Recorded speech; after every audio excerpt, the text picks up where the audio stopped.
Movie start होती है तो हम देखते हैं कि एक औरत के घर एक बहुत ही प्यारा बेबी पैदा होता है। वो उसका नाम हरक्यूलिस रखती है। उस वक्त के लोग एक राजा को पूजा करते थे जिसे वो अपना गॉड भी कहते थे और उसका नाम था ज़्यूस। और ये बेबी हमें ज़्यूस का ही दिखाया गया है। दूसरी तरफ हम ये देखते हैं कि ज़्यूस की वाइफ यानी रानी को जब पता चलता है कि ये बच्चा ज़्यूस का है और वो भी किसी इंसान से, अब यहाँ हरक्यूलिस कुछ बड़ा हो चुका था, लेकिन वो उसे मारना चाहती थी और इसीलिए वो 2 सांपों को उसे मारने के लिए भेजती है। लेकिन क्योंकि हरक्यूलिस ज़्यूस का बेटा था तो उसी की तरह पावरफुल था, तो उन दोनों सांपों को अपने पास आने से पहले ही मार गिराता है। अब हम देखते हैं कि हरक्यूलिस काफी बड़ा हो चुका है। वहाँ के राजा उसे कुछ टास्क देती है। हरक्यूलिस इन टास्क से डरने वाला तो ना था, तो वो एक एक करके इनका मुकाबला करने लगता है और टास्क पूरे करने लगता है।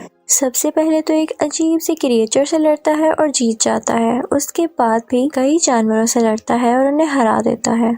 लेकिन एक दिन उसके सामने एक बहुत ही स्ट्रॉन्ग शेर आ जाता है। उस पर कोई तीर भी असर नहीं कर रहा था, लेकिन हरक्यूलिस ने अपनी ताकत से उसे भी मार डाला। फिर हमें एक जगह दिखाई जाती है जहाँ पर कुछ लोगों ने एक लड़की को बुरी तरह से बांधा हुआ था। वो इनफैक्ट हरक्यूलिस का भांजा था कि तभी हरक्यूलिस वहाँ पर आ जाता है और उन सब लोगों को मारकर अपने भांजे को बचा लेता है। फिर हम देखते हैं कि हरक्यूलिस एक जगह पर बैठा होता है तो दूसरे मुल्क के राजा की बेटी आती है और कहती है कि हमें तुम्हारी जरूरत है। वो कहती है कि हमारे खास लोगों ने ही हमारे साथ चीट किया है और हर तरफ लड़ाइयाँ हो रही हैं जिसकी वजह से लोग मारे जा रहे हैं। वहाँ हरक्यूलिस के साथ एक आदमी बैठा होता है तो वो कहता है कि बीवी हमारे पास वक्त नहीं, हाँ अगर तुम ज्यादा पैसे ऑफर करो तो हम जरूर आ सकते हैं। तो वो शहजादी उनसे कहती है कि जंग में लड़ना तो फख्र की बात होती है। तो हरक्यूलिस उसे कहता है कि हमें हथियार बनाने के लिए पैसे भी तो चाहिए।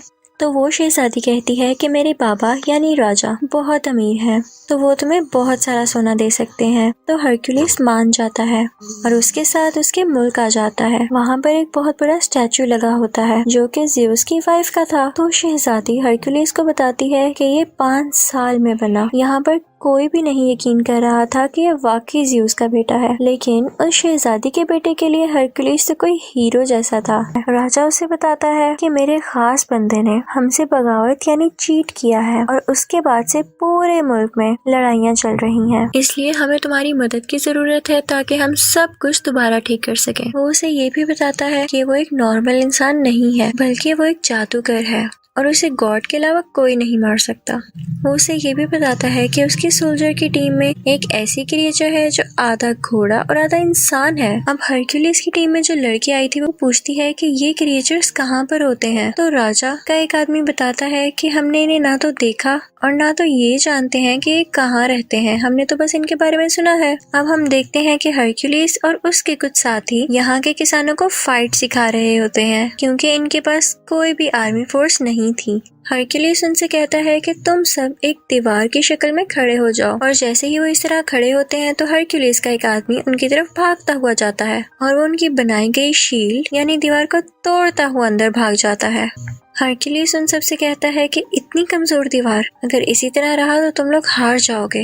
अब यहाँ हरक्यूलिस इन सब फार्मर्स को ट्रेन कर रहा होता है कि हमें पता चलता है कि कुछ लोग इनके मुल्क पर अटैक करने आ रहे हैं। जब ये बात हरक्यूलिस को पता चलती है तो वो जंग करने से मना करता है क्योंकि वो कहता है कि जंग के बाद हमारे पास कुछ भी नहीं रहेगा।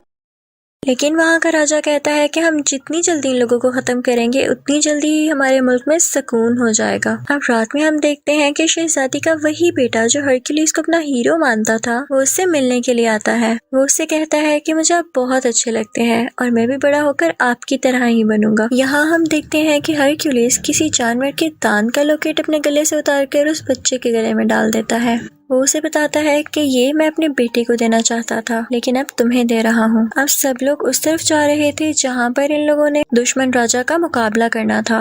रास्ते में ये लोग देखते हैं कि एक जगह पर कटे हुए सर लटके हैं। तो राजा उन्हें बताता है कि वो यहाँ पर हमसे पहले पहुँच चुका था और हमें डराने के लिए उसने यहाँ के लोगों को मार दिया। हरक्यूलिस कहता है कि हम यहाँ से पैदल जाएंगे और सब चलने लगते हैं। लेकिन हरक्यूलिस नोट करता है कि ये डेड बॉडीज आज की नहीं बल्कि कई दिन पुरानी है और ये उनके लिए एक साजिश थी, उनका ध्यान इधर उधर करने के लिए। और तभी हम देखते हैं इनके चारों तरफ एक कबीले के कुछ लोग आ जाते हैं। हरक्यूलिस काफी हैरान होता है कि हम तो इनकी मदद कर रहे हैं और ये उल्टा हमें ही घेरे हुए हैं। फिर हमें पता चलता है कि दुश्मन राजा एक जादूगर था और वही इन लोगों के दिमाग को भी कंट्रोल किया करता था। यहाँ पर ये कबीले वाले हरक्यूलिस और उसकी टीम यानी साथियों पर हमला कर देते हैं। इन सब में बहुत लड़ाई होती है और हरक्यूलिस बहुत अच्छी तरह से इनका मुकाबला करता है और सबको मार गिराता है। अब यहाँ का राजा काफी परेशान हो जाता है क्योंकि उसके सिपाही मारे गए थे। हरक्यूलिस उसे कहता है कि मैंने तो आपसे पहले ही कहा था कि अभी ये सब ठीक नहीं है, मुझे अभी भी उनको कुछ सिखाना था। तो राजा उसकी बात मान लेता है, लेकिन हम देखते हैं कि हरक्यूलिस अब बहुत परेशान रहने लगा था और रातों को भी जागता था। वो ख्वाब देखता है कि उसकी फैमिली मर चुकी है और उसे अपने ख्वाब में 3 मुंह वाला क्रिएचर भी दिखाया जाता है। हरक्यूलिस के आदमियों में से एक आदमी उससे कहता है कि यहाँ आने से पहले मैंने ऐसे क्रिएचर से बात की जो कि गॉड की बात सुनकर इंसानों तक पहुँचाती हैं और फ्यूचर के बारे में भी बताती हैं, और उन्होंने तुम्हारे बारे में ये कहा कि तुम्हें अपना इनकम्प्लीट काम पूरा करना होगा। लेकिन हरक्यूलिस बहुत परेशान था तो इस बात पर इतना ध्यान नहीं देता। हरक्यूलिस की एक बीवी और 3 बच्चे थे और उसके बच्चों को मार दिया गया था, जिसका कसूरवार भी उसे ठहराया गया और इसी वजह से उसे अपने मुल्क से भी निकाल दिया गया था। खैर, ये सब लोग दुश्मन राजा की तरफ पहुंच जाते हैं। देखने से तो ये लग रहा था कि जिन फार्मर्स को हरक्यूलिस ने थोड़ी बहुत लड़ाई सिखाई थी वो ठीक से लड़ नहीं सकेंगे और हार जाएंगे, लेकिन लकीली वो ये जंग जीत जाते हैं। फिर हम देखते हैं कि वो दुश्मन राजा हरक्यूलिस की तरफ बढ़ता है ताकि उसे मार सके। तो हरक्यूलिस फौरन से उसका घोड़ा गिराकर उसे कैद कर लेता है। कैद करने के बाद वो उसे राजा के पास ले जाता है। वो दुश्मन राजा कहता है कि तुमने मुझे बिला वजह कैद किया है, मैंने तुम्हारे मुल्क का कुछ नहीं बिगाड़ा। तो हरक्यूलिस कहता है कि अगर तुमने नहीं किया तो फिर किसने किया है। तो दुश्मन राजा उनसे कहता है कि तुम जरा खुद सोचो, जिस राजा के लिए तुम लड़ रहे हो अगर वो इतना ही अच्छा और ताकतवर है तो उसकी फौज उसके साथ क्यों नहीं है और उसे तुम्हारी क्यों जरूरत पड़ रही है। तुम जिसके लिए लड़ रहे हो वो इंसान ठीक नहीं है। रात को एक इवेंट होता है जिसमें राजा के सर पर ताज रखा जाता है क्योंकि उसने हर जगह कब्जा जो कर लिया था। वहीं पर उसका दुश्मन राजा भी बंधा हुआ था। सब उस पर हंस रहे थे, लेकिन राजा की बेटी यानी शहजादी जब ये सब कुछ देखती है तो उसे बिल्कुल अच्छा नहीं लगता। उसे उस दुश्मन राजा पर बहुत तरस आता है। हरक्यूलिस ये सब कुछ देख रहा था तो शहजादी के पास जाकर पूछता है कि ऐसा क्यों है, तुम्हारी आंखों में उसके लिए रहम क्यों आया? जो सच है तो मुझे बता सकती हो। वो बताती है कि जिस मुल्क का ये राजा है वहाँ का राजा मेरा शौहर था, लेकिन मेरे बाप ने उसे जहर दे दिया और खुद राजा बन गए, और ये राजा जिसे तुम लोग कैद करके लाए हो ये मेरे शौहर का खास आदमी था और इसीलिए वो मेरे बाप के खिलाफ हुआ और जंग शुरू होने लगी। वो कहती है कि इस सब में उस दुश्मन राजा का कोई कसूर नहीं, बल्कि वो तो हमारा दुश्मन है भी नहीं। इस सब के पीछे मेरे बाप का हाथ है, लेकिन मैं अपने बाप के सामने इसलिए कुछ नहीं बोल सकी क्योंकि मेरा एक छोटा सा बेटा है जो कि अभी उनके कंट्रोल में है। और वो उससे कहती है कि मेरे बेटे को यहाँ से ले जाओ और उसे अपनी तरह की ट्रेनिंग दो। यहाँ राजा का खास आदमी आता है और हरक्यूलिस से कहता है कि आपको राजा ने याद किया है। अब हरक्यूलिस राजा के पास जाता है तो राजा उससे कहता है कि मैं बहुत खुश हूँ कि तुमने आम इंसानों और किसानों को अपनी जंग के तरीके सिखाकर उन्हें जितवा दिया, और देखो आज मैं राजा हूँ। अब आगे से वो लोग दूसरे लोगों को लड़ाई के तरीके सिखाएंगे और आहिस्ता आहिस्ता मैं पूरी दुनिया पर कब्जा कर लूंगा, और ये सब तुम्हारी वजह से हुआ है, तो क्या तुम मेरे खास आदमी बनोगे? हरक्यूलिस सुनकर मना कर देता है तो राजा कहता है कि ठीक है, जैसे तुम्हारी मर्जी। ठीक है, मैं तुम्हें सोना देता हूँ और उसके बाद तुम यहाँ से चले जाना, और मैं राजा बन चुका हूँ तो मुझे तुम जैसे लोगों की अब क्या जरूरत है। अब हरक्यूलिस और उसके साथी वहाँ से अपना सोना लेकर चल पड़ते हैं कि तभी वो देखता है कि उसके आसपास गांव के लोग खड़े हैं। वो लोग काफी उदास दिख रहे थे। दरअसल वो नहीं चाहते थे कि हरक्यूलिस जाए क्योंकि हरक्यूलिस ने उन्हें रहने के तरीके जो सिखाए थे। हरक्यूलिस जैसे ये देखता है वो अपने सोने की थैली फेंकता है और कहता है कि मैं यहीं रहूंगा क्योंकि यहाँ के लोगों को मेरी जरूरत है। हरक्यूलिस का एक साथी कहता है कि आप क्या कर रहे हैं, हमें अपना सोना मिल चुका है और हमें यहाँ से निकलना चाहिए। लेकिन हरक्यूलिस के बाकी साथी भी अपना सोना फेंक देते हैं और हरक्यूलिस के साथ ही रुक जाते हैं, सिवाय उसी एक साथी के। वो अपना सोना लेकर वहाँ से चला जाता है। अब हरक्यूलिस के साथी सीधा राजा के कमरे में आते हैं, लेकिन राजा के आदमी इन सबको घेर लेते हैं। यहाँ शहजादी और उसका बेटा भी होते हैं। अब राजा का खास आदमी उसे बताता है कि आपकी बेटी हरक्यूलिस को कह रही थी कि मेरे बेटे को अपने साथ ले जाओ। ये सुनते ही राजा अपनी बेटी से उसके बेटे को छीन लेता है। यहाँ पर राजा का एक आदमी हरक्यूलिस पर अटैक करता है जिससे वो बेहोश हो जाता है और जब उसे होश आता है तो वो देखता है कि वो बड़ी बड़ी जंजीरों से बंधा हुआ है। और तभी वहाँ पर उस मुल्क का राजा आ जाता है जहाँ पर हरक्यूलिस बड़ा हुआ था। हरक्यूलिस ने हमेशा उसका साथ दिया और उसके लिए कई जंगें लड़ी, लेकिन यहाँ पर इसने भी चीट किया और उसी बुरे राजा के साथ एग्रीमेंट कर लिया कि हम मिलकर दुनिया पर कब्जा करेंगे।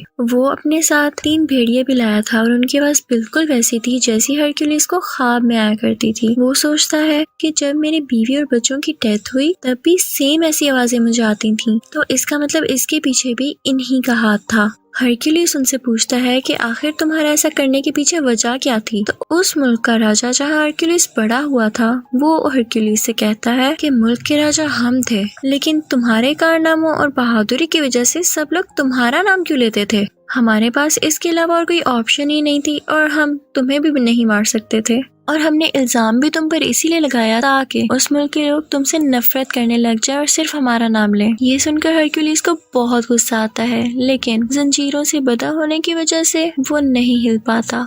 अब यहाँ हम देखते हैं कि वो राजा सबको एक एक करके मारने का प्लान कर रहा था और इसके लिए सबसे पहले वो अपनी ही बेटी को मारने लगता है। ये देखकर हरक्यूलिस घबरा जाता है तो उसका साथी उससे कहता है कि तुम कर सकते हो, अगर तुम हिम्मत हार गए तो हमारा क्या होगा। ये सुनते ही हरक्यूलिस में काफी हिम्मत आती है और वो उन जंजीरों को तोड़ देता है और खुद को आजाद कर लेता है।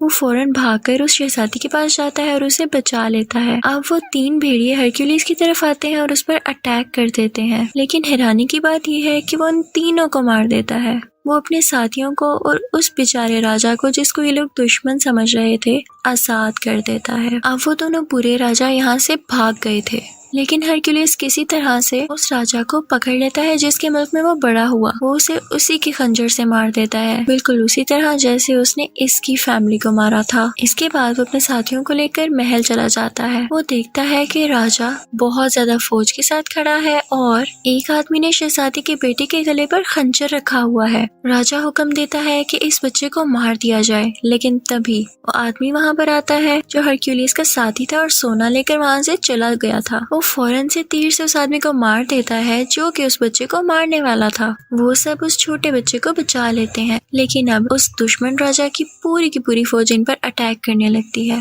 हरक्यूलिस भी बराबर इनका मुकाबला करता है। इसी दौरान हरक्यूलिस के एक साथी की डेथ हो जाती है क्योंकि वो बहुत जख्मी हो चुका था। अब उस राजा की बाकी फौज भी इनकी तरफ बढ़ रही थी, लेकिन हम देखते हैं कि हरक्यूलिस के आदमियों ने बिल्कुल वैसी ही दीवार यानी शील्ड बनाई हुई थी जिसको तोड़ना नामुमकिन था। हरक्यूलिस वहाँ पर देखता है कि ज़्यूस की वाइफ की वहाँ पर बहुत बड़ी स्टैचू है। जैसे ही उस राजा के सोल्जर्स ऊपर आ रहे होते हैं तो हरक्यूलिस उस स्टैचू को नीचे की तरफ गिरा देता है। वहाँ से सब सोल्जर्स वापस आना शुरू कर देते हैं। जब राजा ये सब देखता है तो अपने सोल्जर्स पर गुस्सा होता है कि जाओ हरक्यूलिस को मारो, लेकिन तभी स्टैचू उस पर आकर गिरता है और वो राजा मारा जाता है और राजा के सब सोल्जर्स और बाकी सब लोग भी हरक्यूलिस की ये बहादुरी देखकर उसके सामने झुक जाते हैं। लोग अभी भी नहीं जानते थे कि ये वाकई ज़्यूस का बेटा है भी या नहीं, लेकिन ये जरूरी नहीं था क्योंकि वो इतना ज्यादा बहादुर और ताकतवर था कि इस चीज ने उसे आम लोगों से ऊपर कर दिया था। वो लोगों का ख्याल भी रखा करता था, इसीलिए सब लोग हरक्यूलिस की तारीफ करने लगे थे और यहीं पर कहानी की एंडिंग हो जाती है। Thank you for watching.